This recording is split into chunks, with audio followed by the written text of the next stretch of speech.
For several videos, I've praised a lot of indie games and mentioned my appreciation for their passion, and the fact that multiple independent developers achieved more than what a lot of AAA or even quadruple A games have done in the past few years. Part of the reason why is because a lot of them have an understanding towards the consumer's wallet. A giant corporation like Activision will happily release a $60 game that's broken in multiple aspects, has underwhelming experience, and focuses solely on milking out as much money as possible from their player base. Culture shouldn't exist only for those who can afford it, is a quote from the developer of Ultrakill, Hikita. When an individual posted a photo of them pirating their game, Hikita responded by mentioning how Ultrakill would not exist if it weren't for his access to movies and music. And the tweet itself gained a massive amount of traction, and a lot of people appreciated the sentiment he shared. Due to the existence of indie developers, you can experience many different aspects of video games, from gameplay to storytelling or even visuals. A game like Bodycam has extremely realistic visuals and body physics that I sometimes forget I'm watching a video on YouTube and not lively. A bit of an extreme statement, but I am also praising the effort. I'm not saying a game like The Last of Us or Red Dead Redemption or God of War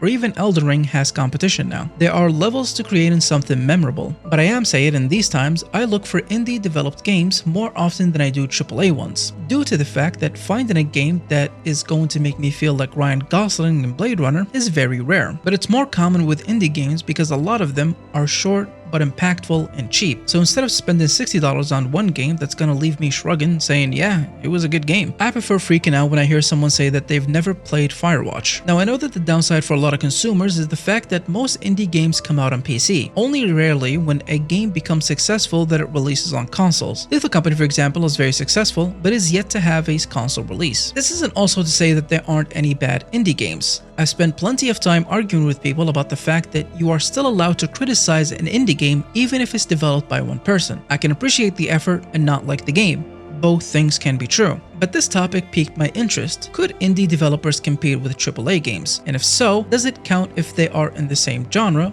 or do they need to be different? So I decided to spend an ungodly amount of hours playing AAA games and then finding similar counterpart on an indie platform and finding the answer for myself and for you too. My goal for this year is to hopefully get to 10,000 subscribers. So if you could please consider subscribing and liking the video, I'd appreciate it. So let's begin with our first game.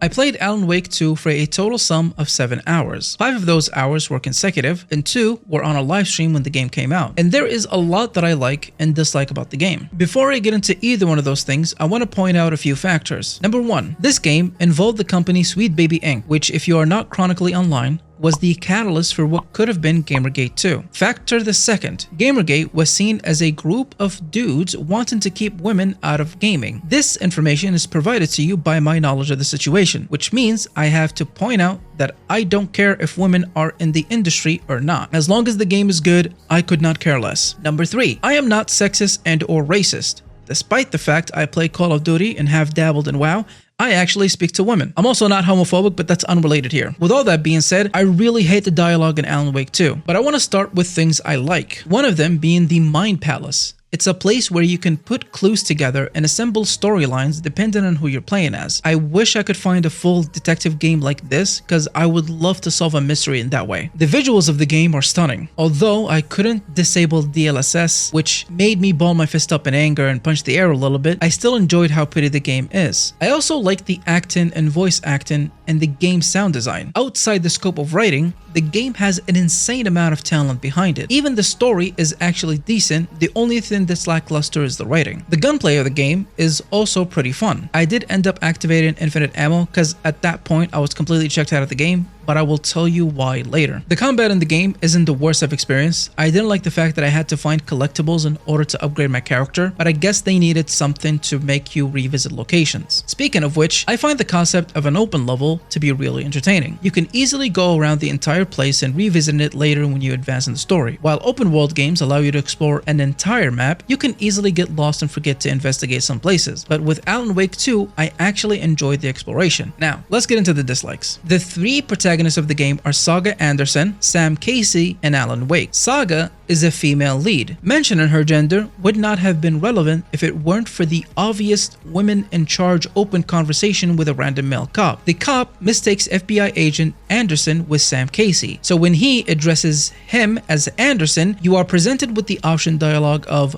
"I am in charge here." That is the first encounter you have, and I would have been okay with it if not seconds later Sam Casey starts talking about how amazing Saga Anderson is as a cop. This just gives me flashback of every Steven Seagal movie where they just talk about how he can kill you with his mind if he wanted to, and that also would have been 100% fine if not for the conversation with Alan Wake himself, a man that does not know Saga at all, complimenting her and saying he wouldn't have been able to leave the dark place if it weren't for her, which kind of makes me circle back to something I really liked. The dark place is the realm that Alan Wake is trapped in. I wish they made it better by adding more enemies and forcing me to use the cool abilities it has, like rewriting the narrative. So as you progress through the dark place, you can actually open pathways for yourself if you choose specific actions. Like if you get to a dead end, you can write that the detective you're following, his leads went this way, and bam, the way is clear for you to walk through. But back to the dislikes. There's a lot of continuity errors because they keep switching from real life movie to a video game, so the visuals are not the same at all. It's like they did both in separate locations and neither of them communicated with each other. I also really dislike the music. It happens at the end of each chapter, and I know it's not AI made, but it really feels like it. Now you might be wondering, why pick Alan Wake 2 out of the massive amount of AAA horror games? If there's a lot of dislikes about it, then why pick it? Well, firstly, it's because of the insane budget it has. Take a wild guess on how much you think it cost, because I promise it's more than what you think. Did you take a guess? Well, if you said $50 million, you'd be wrong, because it costed Remedy 70 million euros, which is 72 million US dollars. So for a game with that insane of a budget and that strong of a cast behind it, why did they cheap out on the writers? They could have had a 10 out of 10 survival shooter if they just had better dialogue and cut out all the unnecessary live action cutscenes and made it all as animated cutscenes, because those are still in the game. And let's not kid ourselves here. This isn't a horror. The only thing scary is the random jump scares that appear randomly in the game, and at best, they're just annoyingly loud. And I feel like I have to reiterate because I have an opinion online. I don't care that the lead is a woman. Yes, I dislike Sweet Baby Inc. because of their methods of approaching companies is borderline threatening, but if the writing is terrible, I'll call it as it is, just like everyone else should. Stop making games political, just make them fun to play. Just like our next indie games that are going against Alan Wake 2.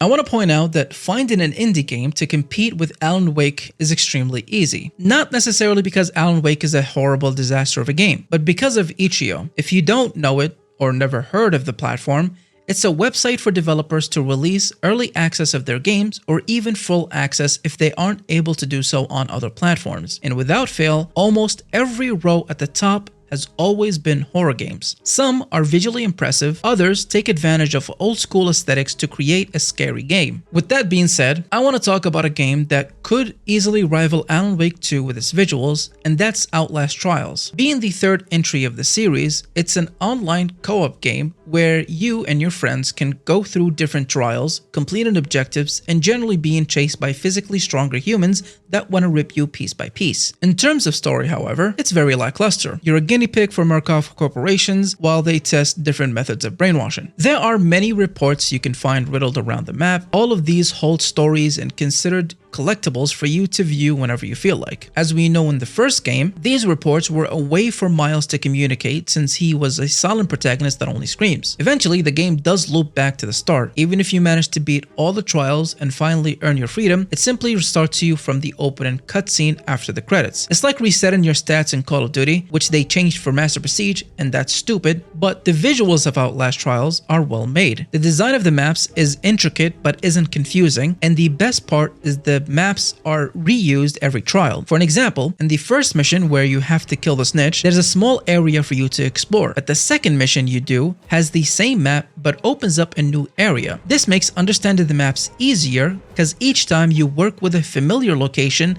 that added a small part to explore. And in terms of physical horror, no one has been doing it better than Outlast. We all remember poor Miles losing his fingers. Sadly, with Outlast Trials, we won't have permanent visible damage, only psychological. But the enemies you go against are scarred, burnt, or operated on, so you can see what horrors they put the enemies through. And you can understand that this is beyond physical torture. Their anger and desire to kill you is deeply rooted inside their minds. Not to mention that throughout the map, you will find failed guinea pigs dead around the area, and that could easily be you. So you always have an incentive to survive. You can complete challenges along the way, which will earn you tickets that you can use to upgrade your character's physical ability. They also have these devices called rigs, and you can only pick one at a time, but each one grants you a new ability that you can also upgrade. I especially like the stun rig. If you can upgrade it enough times, then you'll be able to stun an enemy for quite some time, and that could be the difference between making it out alive or losing someone. You can also buy and customize your own room and what you look like, which means if you want to have the scars or burns that we know from Outlast, then you'll have to do it yourself. Since this is an online game, it's constantly getting updates and they keep adding new content. I think this is a very smart decision out of Red Bell developers, because it allows for a lot of replayability. And while the peak player base was 36,000 players on Steam, it still has a healthy player base for an indie game, way better than Concord, and far better than the first two entries. Outlast has defined this hide-and-seek type of horror with its first game, and a lot of people played it during its peak, but it's rare to see that game nowadays, despite the fact that it's still a terrifying experience. So while Alan Wake 2 costed Remedy 70,000 euros to make, they only sold 1.8 million units, which at $60 a pop is around 55 million. Give or take on that number by a huge margin. I'm really bad at math, but that is still not profitable to this day. And it doesn't help that the budget was exceeded during development as well. So you could blame whoever you want for the failure of Alan Wake 2 sales, but I know I will not finish that game because I know I'll just be mad at the dialogue. But since Outlast Trials doesn't have much of a story, let's switch over to a horror game with a better storyline than Alan Wake.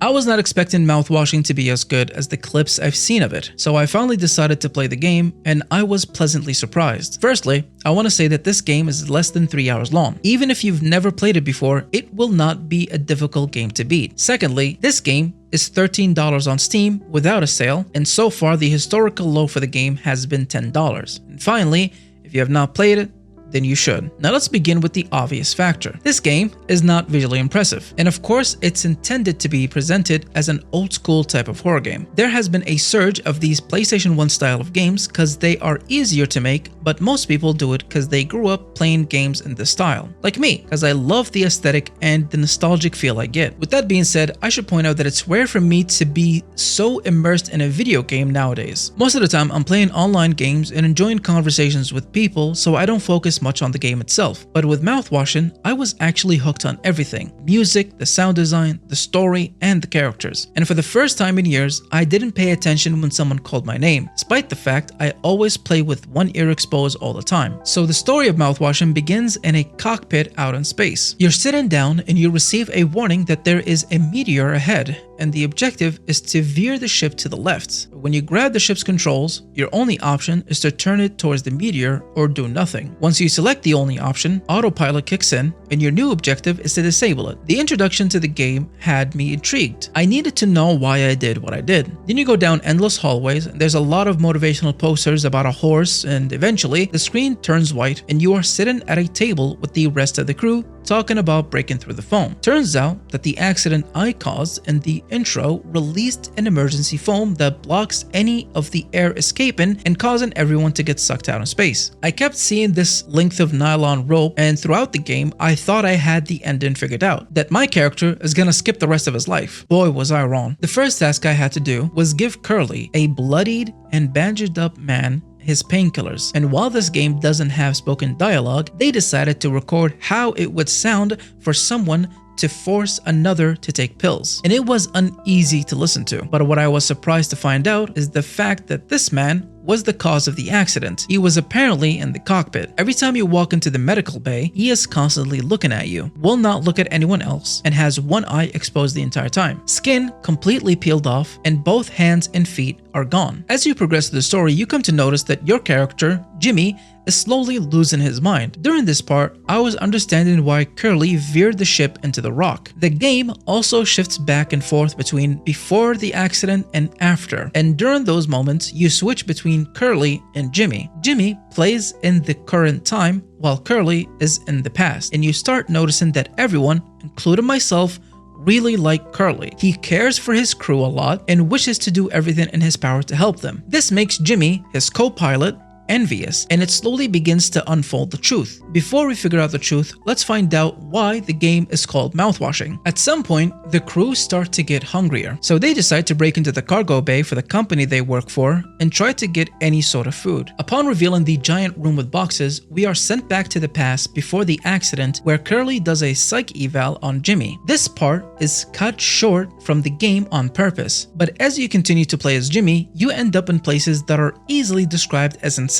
These are in the mind of Jimmy himself. We jump back to the cargo bay, and every box in that cargo hold is mouthwash with 14% alcohol content. This drives the crew to start drinking. The most noteworthy one is Swansea, a sober man of 15 years. It's clear that everyone has given up on surviving, but not Jimmy. Jimmy can fix things. He can fix everything. He just needs to think things through. And if it's not clear to you yet, before the catalyst of the accident, we get a vision of Curly and Jimmy talking. Then we see Jimmy head to the cockpit, and then the emergency alarm go off. But when Curly gets there, he's too late and is burnt, skinned, lost his limbs. I was not expecting that to happen at all. I genuinely believed that Curly was the man behind the accident. Not because Jimmy was super convincing character. I'm sure everyone knew he was losing it, but the first person to see it coming was Anya, the woman who didn't want to do Jimmy's psych eval because he had done things to her that I believe she told Swansea about, because he hints at it later in the game. The poor thing took her own life, which made Jimmy lose more of his mind, believing he can fix things. Eventually, Jimmy takes Curly into the cryogen chamber and puts him to sleep for 20 years, and takes his own life with the only gun on the ship. So despite no spoken dialogue, no impressive visual, no $70 million budget, I'd pay for this game 6 more times to match the amount I paid for Alan Wake 2. I want to point out that I do have a lot of respect for developers who put in the time and effort into their creations, including people who work on AAA games. But to tell you the truth, developers who work for massive companies like Activision, Ubisoft, From Software, their payment isn't dependent on how good of a job they do. So it does make me a little bit happy seeing an indie developed game finding more success on a small scale compared to a company losing on a large scale. In the grand scheme of things, Alan Wake 2 is more successful than Mouthwashing. I'm sure every single developer would love to make $55 million. Sadly, that isn't something every developer can achieve. So to the people who created or helped create Alan Wake 2, you should be proud of your level of dedication and work ethics, because I'm sure it wasn't easy to make a game that will fit the desire of everyone. But since we're on the topic of massive companies, let's switch to the next AAA game. This is by far the most unfair comparison in the entire video. I will admit to that now so you don't have to be mad at me later. But we are comparing Elden Ring, a masterfully crafted phenomenal game with over 28 million copies sold and with multiple Game of the Year awards, and put up a decent fight for Game of the Year in 2024 with a DLC. So unless I sit here and complain about the game being too hard or not have a pause button, which is the most ridiculous criticism I've seen from people online, there's nothing bad about it. Directed by Miyazaki, who has an arsenal of a resume under his belt, creating the Soul series, Sekiro and Bloodborne, and the lore and background stories in Elden Ring being written by George R.R. Martin, the dude who wrote Game of Thrones books, which became an extremely successful show, makes this game damn near perfect. From the characters, the story, the music, the voice acting, the visuals, the world building, the very missable storylines that will break your heart to learn later on, also makes it impossible to compare to even other AAA games. The biggest game that people cared about besides Elden Ring in 2022 was God of War released on PC. And to rub even more salt in the wound, it won 11 awards a year after its release. And 2023 had some decent games, including Baldur's Gate 3, Spider-Man 2, and Resident Evil 4 Remake. But just like Baldur's Gate 3, I personally believe that the bar has been set too high for anyone else to reach. The Souls-like category is massive, and I do enjoy the fact that my hand isn't being held in most of these games. And while I find this complaint to be mundane from some gamers recently about the yellow paint to guide players on where to go, I appreciate the trial and error of Elden Ring, and honestly, every Souls-like game. So let's talk about the first thing you notice in the game, the voice acting. The entire game is riddled with either recognizable unrecognizable voices or people you've never heard of before who will stir up emotions you have hidden deep inside, and that's talent difficult to teach. Hearing Diallo's final words genuinely made me sad, and I couldn't pick the other option. You know which one I'm talking about. Then we have the second immediate thing we notice, the writing. I don't think I need to sit here and tell you that George R.R. Martin did a good job, but the story of Selen is the first NPC that comes to mind. Outside of bosses obviously being well written, the story of Selen is one I enjoyed. No, I didn't like it because she was barefoot. Come on, this isn't a Hideo game, but the fact that she was exiled and imprisoned and was still able to interact with you while essentially being nerfed and didn't even tell you about her real location until she gave you a few tasks was a really beautiful character development and bonding between her and my tarnished Grundle sniffer. But now we have the music. And surprisingly, all of this is just in the opening cinematic. I can't say how good the music is without mentioning that almost every Souls game has great music. It's fitting for the environment, and the bosses have great themes, especially the transition between stage 1 and stage 2 boss fights are flawless, and I have an entire playlist saved of Souls-like music. But let's move past the opening cinematic. Let's talk about the visuals of the game itself. After you create your character and open the door to Limgrave, it hits you like Prime Mike Tyson. The Erd tree in the middle is stunning, the environment is vibrant and beautiful, the colors are strong but not too overpowering, and then we have the gameplay, which is very similar to other Souls games. It's the definition of if it ain't broke, don't fix it. And I guess you can criticize it for not being innovative in its gameplay, but they also gave you an entire world map with Torrent to go around in. So besides the spirit summons, the combat is still relatively the same, but the exploration has gotten a new makeover. And finally, we have the world building. This is lore related and how you decide to go through what quest and who to help and who to condemn. And most of the world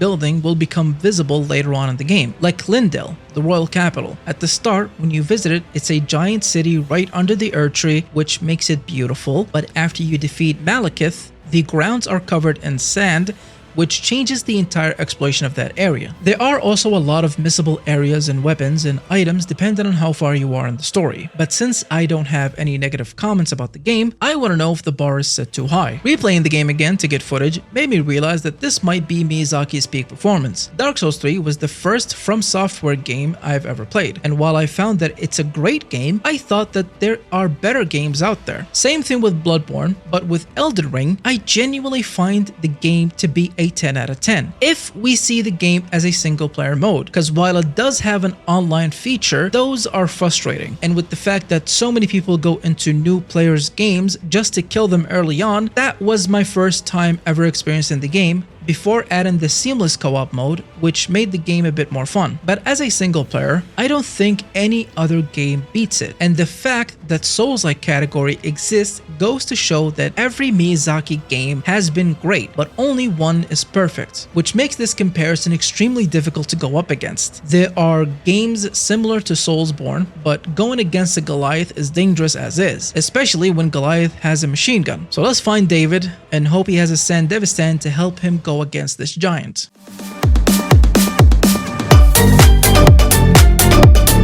If you ever wanted to play any Souls-like games but didn't want the difficulty or trial of error aspect of Souls, then Another Crab Treasure is your go-to. Released in 2024 by Aggro Crab as their second game ever, I can only describe it as kid-friendly, born like Sekiro, Elden Ring, Nier Automata crab game. It has every popular Souls game mechanic, from the weapon combination to the rolling, shielding, and parrying, to upgrading your character and your abilities. It also features a hook that you can use to grapple enemies or use it for shortcuts throughout the map. The story of the game is fairly decent, as well as it is short for a Souls-like. You play as Krill, a crab who gets his house repoed under the ruling of Duchess Maisita. So let's begin with the voice acting of the game. It's not the best. There are some characters I love the voice of, like Kaiten, voiced by Kristen Lee. She does an incredible job throughout the game to deliver some good lines. The thing I respect about the developers of the game is the fact that in between scenes, they didn't train AI to use any of the voice actors and just had written text, unlike some games today that do that. However, I don't like Krill's voice at all. He sounds like one of those cringy anime TikTok people and also sound like the meme Deku voice lines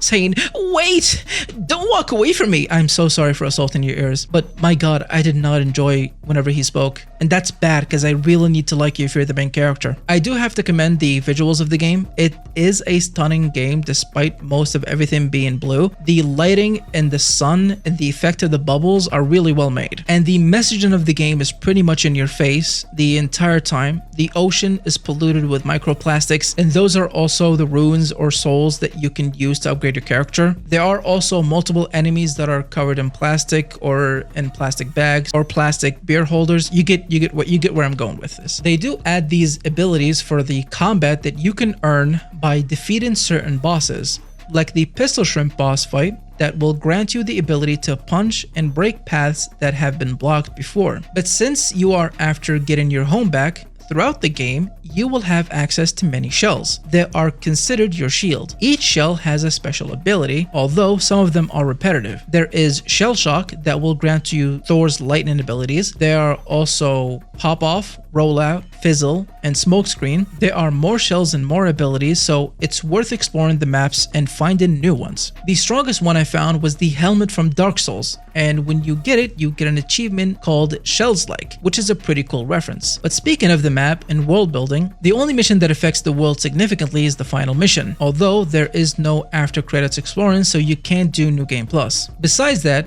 each new area showcases a small amount of progression in the story. Most of the enemies are normal fish and crabs that have been plagued by the gunk that's in the ocean, which made them violent. Kaiten has the superior moral obligation to find the source of the gunk and eliminate it, but Krill is motivated by finding the treasure in order to get his shell back, which is being held by a shrimp who pretended to be a shark. And that gave me a feel of Patches from Souls games. He tricks you and screws you over, but you can't help but love him. Going through area to area, boss to boss, you collect maps that will get you closer to the treasure. The shrimp makes a deal with you for your shell. Make him rich and you can have your home back. After finding the treasure and realizing that it's just real life dollars and not microplastics, you become motivated to finding the perfect world. A shell that is powerful to make anything a reality. But unlike Souls series, there aren't multiple endings based on your actions. The ending of the game, the morally superior Kaiten gets infected, yet she tries to fight back best as she can, but to no avail. Then after defeating her, you fight Firth, who is voiced by Michael Reeves, and I had no clue it was him because I fucking hated Firth. Which leads me to talk about the writing of the game. It's absolutely hilarious. There is one encounter I had early on in the game where a woman was being accosted by these two gentle crabs, and I ask if she needs any help. And her response to that is that if she allows me to help, she will never learn and grow as a person. And I thought that was pretty funny. And it does have a very satisfying ending. Now let's talk about the elephant in the room. Does it put up a fight against Elden Ring? No, sadly not even close. But if I were to compare it to 90% of other Souls-like games, it would beat them without a doubt in my mind. Some example are Wu Lang, Fallen Dynasty, Mortal Shell, The Surge, and Ballad of Vantara. Despite most of them having superior voice acting, better visuals, and a bigger budget for a lot of things including marketing, Another Crab's Treasure in my opinion is far better than those mentioned. So while Elden Ring clears every Souls game, I'd recommend anyone to play through this indie gem because it's an extremely well crafted game. But let's switch the genre from Souls-like to FPS games and talk about Call of Duty.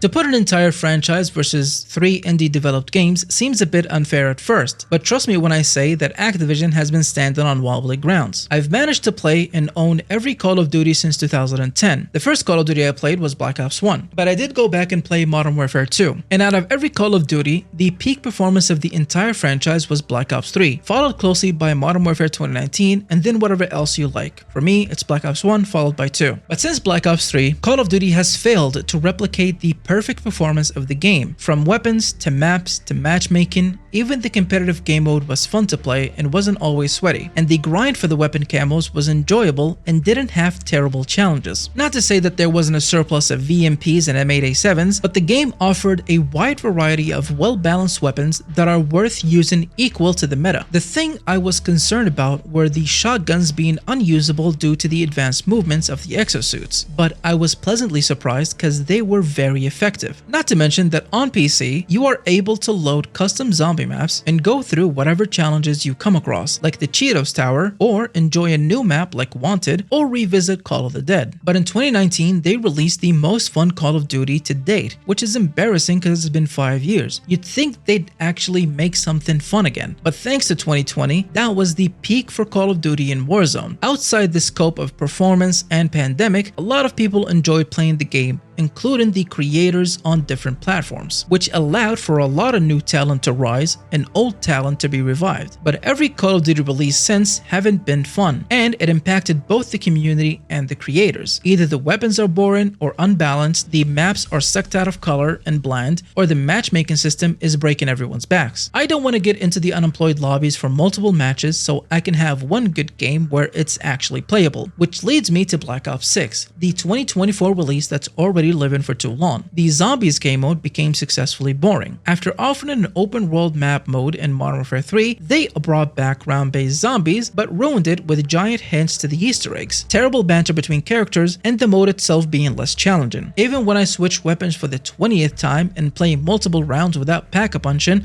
running a train with a name I can't say anymore seems outright boring now. Even when I'm not playing zombies, the multiplayer is the exact same story. The weapons are not fun even after you level them up.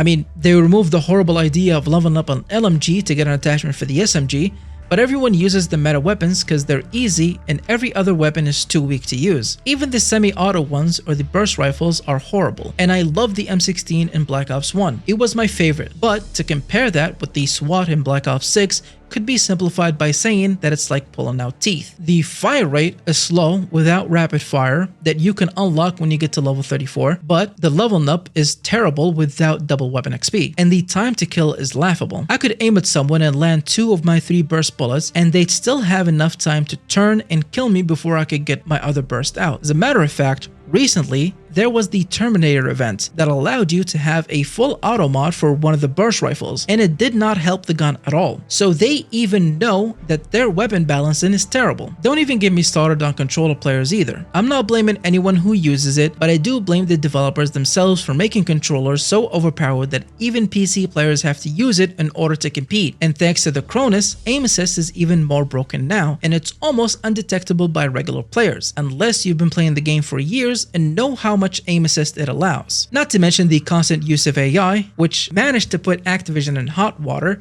when people notice a 6-fingered zombie or the voice actors not sounding 100% similar, which also leads to the fact that all of them felt lifeless, no charisma between them, and the banter coming off extremely dry. I used to think using AI is not a bad idea, and I stand by that to a certain extent, but when you try to profit off the use of terribly AI-generated images, train AI to use voices of actors because it's cheaper than paying a human, it's something I'm 100% against. Pay artists for their artwork, pay the voice actors so that the conversation between characters feel like Richtofen and Nikolai. Side note, I logged into the game to get footage and I was greeted with a new pack named Killer Content, and it's this anime girl you're seeing on screen now. And according to several AI detectors, this is AI generated. It's embarrassing that they are peddling this to their consumers. Something that I found interesting is that they changed the meaning of what the base game is. If you go to download Black Ops 6 on Steam, you can customize what you want installed. So instead of the terrible 100 gigabytes, you can actually choose to uninstall Warzone and Modern Warfare 3. But what I found is the fact that your base game is the multiplayer and zombies, and both of those game modes can be switched between them with ease. However, for the campaign, a new application has to open up. Unlike older games, everything was baked into one menu. While I understand that not everyone downloads Call of Duty for the story, it does make me wonder when they stopped caring about the campaign. What I will give credit for is the fact that the gunplay is actually fun. You don't have to suffer in the multiplayer to enjoy the weapons in the campaign. The story, however, is lackluster, and it seems like they didn't want to write full scenes in multiple missions. The first 2 were entertaining. I loved trying to be stealthy in the game. Sadly, only outside of combat you are punished and have to reset when you get caught, which led to some frustrations with the AI of some NPCs. However, during combat, there is no punishment to being stealthy or going in guns blazing. They also have this adrenaline booster, which will slow everyone else but not you. It's like being the Flash with a pistol, but there is no punishment for using multiple ones. I had hoped that if I use more than one during a mission, my heart would stop and I'll just die, but there's no punishment. only reward. But at some point in one of the missions, where I'm supposed to destroy rockets owned by Saddam Hussein, I was given a vehicle and a map to drive around and destroy 3 of them. I found that the entire map is empty apart from some locations where I can get loot from that is tied to the mission and will not carry over. There are also several Iraqi soldiers roaming around the area who all sound the same. I'm well aware that not everyone who's gonna play the game will catch on to the Arabic words, but the tone is very similar with every Arab NPC. Even in combat, they don't sound worried at all, but since they aren't the main cast, there is no point harping on it. Whenever I tried using a sniper to shoot any enemy, one of the characters with me would tell me to stop or pick another target, and I thought it was because the one I picked might reveal my location. Turns out that they will say this about everyone. So when I got frustrated with the picks, I decided to shoot despite what they say, and nothing happened. They did the same aspect mission for 4 of the 8 missions in the game, where I'm supposed to walk around and complete objectives at my own pace. Despite the fact every Call of Duty has always had linear storytelling and it's always been point A to point B, this honestly just felt lazy. The only part I liked of these missions was where they did this angel statue thing with mannequins.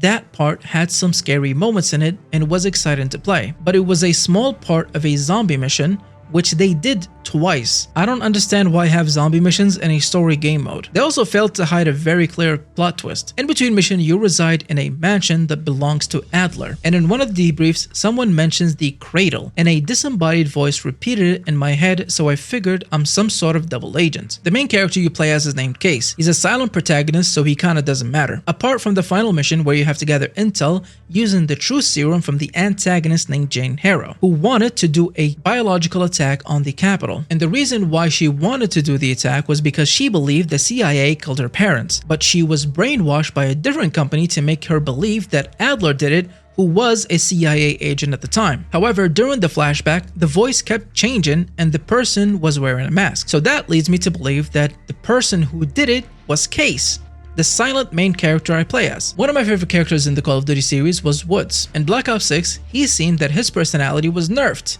I know it may sound ridiculous, but this is not the same man I played Russian roulette with. For the multiplayer of the game, it's riddled with a lot of frustrations. One of my biggest gripe is their perk selection. I'm well aware that the multiplayer for Call of Duty has been a thing since 2006 or 7, and I know that perks will recycle throughout generations. But since when does the Ghost and Ninja perk coexist in the same category? Every Call of Duty had 3 tiers of perk to pick from, and in Black Ops 1, the first tier is related to the character, using Ghost to not show on the minimap, flak jackets for grenades and explosives, and lightweight for fast movements. The second tier is related to your class, either to have an extra attachments, use sleight of hand to reload faster, or steady aim to have better accuracy when firing from the hip. The third tier was related to your playstyle, Ninja for silent steps, Hacker for intel, and Marathon for longer sprints. Each of them had challenges to complete in different game modes to get better version of the perk. So while Black Ops 6 has a lot of challenges, they don't unlock a better version of anything. Most of them get you a terrible emblem, a calling card, or an AI generated screensaver. They could have brought back emblem creation. Yes, it had a lot of sexist, racist, homophobic, anti-Semitic, ableist, hateful themes to them, which with that argument, I understand not bringing it back. But also, that's your entire player base. Don't act like there aren't multiple videos and recordings of people saying the worst, most unhinged things in your lobbies. It's been this way since Modern Warfare 2, so bringing something back that will limit your use of AI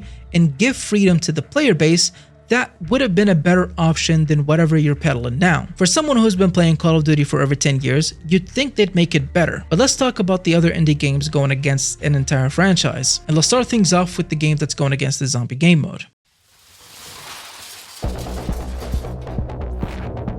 King of Floor 1 and 2 were made by independent developers. Both entries were met with overwhelming positive reviews. The game was fresh and had new perspective on round-based zombies. There are multiple game modes to pick from. You can choose a specific amount of rounds or go into the endless game mode where you can try to get to the highest round as you can. There is also objective game mode if that's your thing. You can also choose the degree of difficulty throughout the rounds. The Zeds will increase in numbers, however, the threat level will remain the same. There are also mini-bosses and weak points against certain enemies, and the sound design is actually decent. King of Floor 2 had a slightly less pleasant experience from the entire game. It's still a good game, and it was positively received, but it still had issues. Despite that fact, I actually enjoyed and still enjoy Killing Floor 2. I switch between different classes and do short rounds on different difficulties. Between each wave, you have the ability to buy weapons and upgrade based on the class you pick, and you earn your doge by killing Zeds. There are also different characters to pick from, each have their own backgrounds and storylines. None of them have any special abilities because it's based off the class you pick. In Call of Duty Zombies, none of the characters are different. What made them lovable was the banter between them, but as I said earlier, the new zombies with AI is lifeless and lacks any banter or charisma. But in Killing Floor 2, there are multiple iconic voice lines and actually decent banter between characters. Each unique backstory gives these people genuine feel of life, and they have actual voice actors, not just AI deadpan voices. The music selection is not the type I usually listen to, but it fits the nature of the waves. Even the bosses have their own music and voice lines to insult you while you attack them. While I understand that a game like this was not popular in the face of Call of Duty, I still find it endearing that there are people still playing it to this day. The developers behind Killing Floor were genuinely passionate in interviews prior to their release or even in the making of videos. You can see that everyone here loves what they are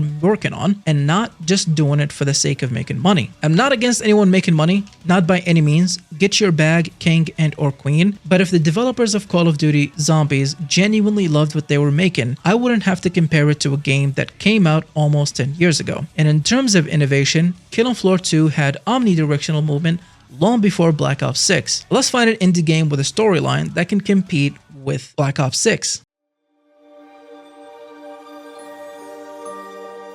While I'm aware that My Memory of Us is not a first-person shooter, I am certain that its story, that is heavily inspired by the occupation of Poland during World War II, would make for a good indie competition to the Black Ops 6 campaign. Developed by Juggler Games and Crunching Koalas, and directed by Mikołaj Pawlowski, and voiced by the one and only Sir Patrick Stewart. That's right.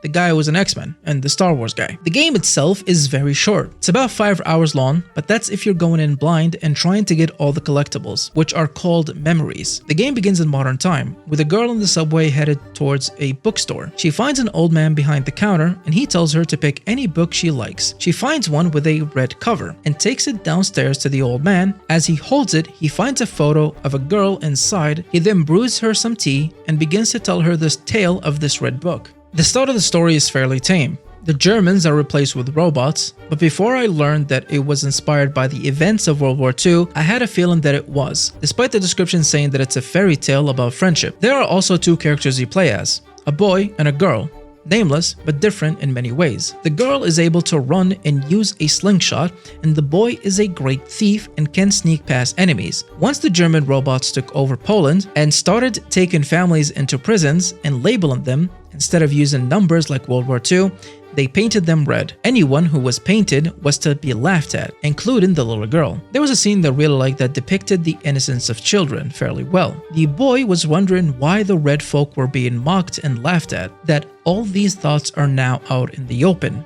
And when he looked at his friend, she was no different from before. It shows that no one is truly born one way. The hate towards the red folks was passed down from generation to generation. After being separated from her grandfather, the quest to make our way back began, and we see the resistance rise against the robots, yet their weapons were inferior to the oppressing machines. As we progress through the game, solving puzzles and disguising ourselves to fool the robots, at some point, when famine took hold of the people inside the wall, there was word that there's a place to eat all you can. When the boy and the girl got there, the girl was allowed in, but the boy was not painted red. This is another moment that kind of reminded me of the boy in striped pajamas, minus a lot of details. The boy ends up painting himself red so that he can be with his friend. However, it was all a trick, and we were imprisoned by the robots. We then become part of the resistance and begin spreading propaganda in hopes of getting the numbers bigger. Eventually, we reach her grandfather's house, but sadly, it was too late. He had been killed and buried because he was not a able body, and if you were not aware, the physically and mentally disabled were targeted by the robots due to their twisted beliefs. Afterwards, we learned that there is a family beyond the wall, a family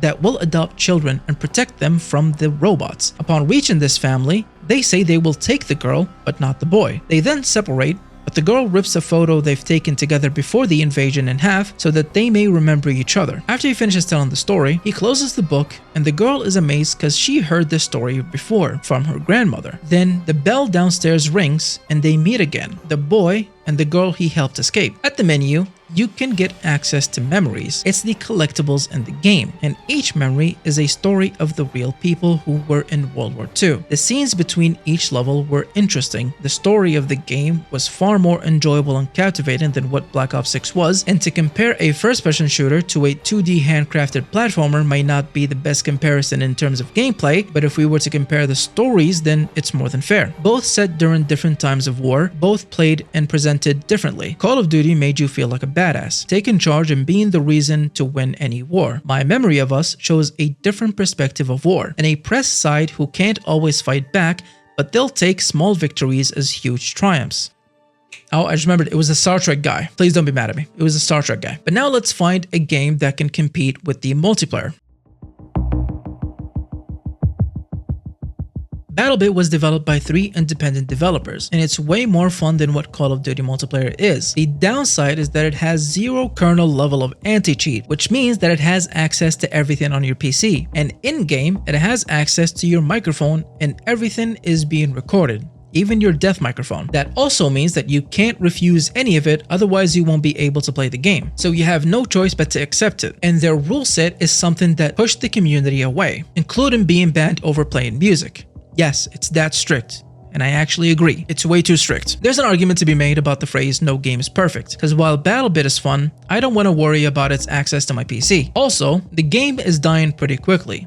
It peaked at 80,000 players, and the concurrent player base can break 2,000, and they are bleeding out more and more. It also doesn't help that the game has been in early access for close to 2 years, with the developers not releasing updates or any content at all. But the game itself is reminiscent of Battlefield, the only competitor to Call of Duty for years. It has 5 classes to pick from: Assault, Medic, Engineer, Support, and Recon. Each roles has specific weapons and equipments. However, some classes overlap each other, like Engineer and Medic have access to the same weapons. So it boils down to what type of playstyle you want. If you want to be yelled at for revives and heals, or yelled at for ammo. One of my favorite moments was when I had a medic on the rooftop that kept reviving me while I was fighting enemies across a different rooftop with their own medic. The maps are huge, enough to allow upwards of 250 players, give or take. And in terms of weapons, it's actually more balanced than Call of Duty. No weapon is overpowered, apart from the RPG that will kill and destroy anything in its way. There's also a bullet drop in the game, and it's not hit scan, so you'll have to account for the travel time and the drop, which makes sniping in the game more fun and rewarding and frustrating. It doesn't help that there is another game called Polygon that is very similar to BattleBit. Problem with that is that it's rife with cheaters. Despite the fact that the game receives regular updates and new content, they are not dealing with cheaters very well. So it's almost like picking one bad option over a worse option. Which leads me to question, should I overlook the negatives just because there are worse options out there? Because while I think Black Ops 6 is by far the worst multiplayer game currently,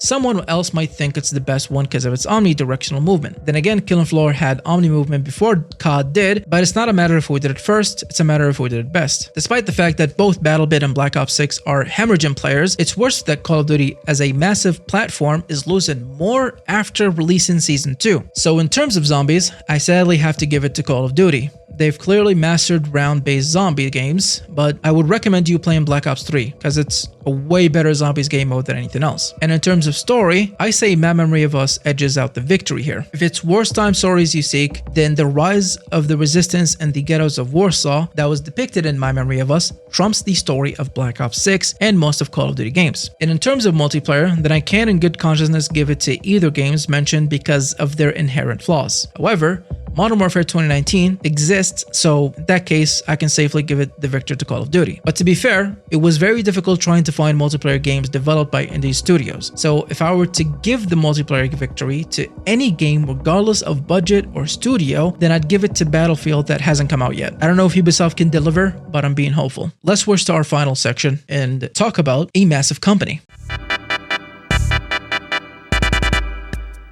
I'm going to die alone on this hill because I believe that Nintendo is the worst company that exists today. It has nothing to do with their terrible console that no one would buy if it weren't for their IPs, but it has everything to do with their practices. Pokemon, Legend of Zelda, and Super Mario is the company's biggest moneymakers. That's why we have 40 versions of each game, and I'll be honest, they aren't bad games. So let's talk about Super Mario, because I grew up playing it and I have nothing but fond memories of the game. Both myself and my father would try to beat the hardest stage we faced, 4-1, and neither one of us could beat it. And because of our shitty TV and that everything was pixels, we called Toad Little Princess, and we needed to find the big princess who was Peach. So now seeing all the Mario Party, Mario Kart, Paper Mario, Odyssey, Jamboree just gives me a headache. I don't own a Nintendo Switch, but I know even if I did, it would only collect dust. Any other game outside of their IP is played better on other consoles. They refuse to allow Legend of Zelda on PC because while the game is fantastic, it's a reason why you would buy a Switch. That's why they will happily sue anyone who does anything with their IPs. Some are understandable, like the guy who was streaming their unreleased games. But even if you own and mod a Switch, they'll happily suck out every penny out of you and every remaining liquids they can get their grubby hands on. But in terms of platformers, Mario had a chokehold on the genre. Were there other successful platformer games?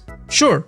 Were they big enough to compete with Mario? Not even close. But technology advanced and people become more creative every day to be able to compete with massive companies. It's the reason why this video exists. Realistically, indie devs won't be able to compete with volume. That's why Mario is popular today. There were 4 Mario-related games in 2024, and more coming out in 2025. I'm well aware that Nintendo is massive outside of America. I am not looking this from the scope of one lens. I know how big Mario is in Japan. That's because I knew how massive Pepsi Man was over there. So I am not sitting here believing that these games are bad because I don't hear about them like I did hear about Odyssey and Mario Kart. And in terms of story, it used to be pretty bare bones. And most of Nintendo IPs don't even have that impressive of a storyline. How many times does Link have to save Zelda or Hyrule? How many times does Peach have to be kidnapped? How many Pokemons are you gonna catch to realize that these games offer nothing, apart from a lot of fun and good gameplay mechanic? And I'll be honest, I really like Breath of the Wild and Pokemon, but you get my point. You play these games because you find enjoyment out of them. And to be fair, they are pretty safe selection of games to get into. You know that the controls are gonna be simple, you know what you need to do, so I am not knocking anyone who likes these games because I also like them. But is it really worth buying a console to play these games? If you say yes, then the indie games I'm going to show you will mean nothing to you. But let's find the counterpart of Nintendo hitmakers.